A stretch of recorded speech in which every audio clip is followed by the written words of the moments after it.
Doctor पंडा, ऐसे में जो उपचार होगा, क्या फिर वो भी इसी तरह से लक्षणों के आधार पर ही होगा, या फिर पार्किंसंस की अपने आप में कुछ दवाइयां या उपचार है जो सीधे सीधे शुरू की जाती है?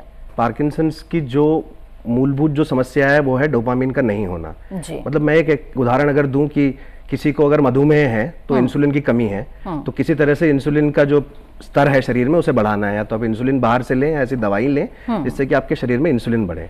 तो ये कुछ इसी तरह से आप समझ सकते हैं कि अगर डोपामिन की कमी है तो बाहर से जो दवा दी जाए वो डोपामिन के स्तर को बढ़ाने के लिए दी जाए, तो इनको हम डोपामिनर्जिक ड्रग्स कहते हैं। तो इसके कई प्रकार के ड्रग्स होते हैं जिनका प्रयोग किया जा सकता है, जिससे आपका कंपन, आपकी अकड़न, आपका संतुलन, इन सब चीजों में फर्क पड़ता है।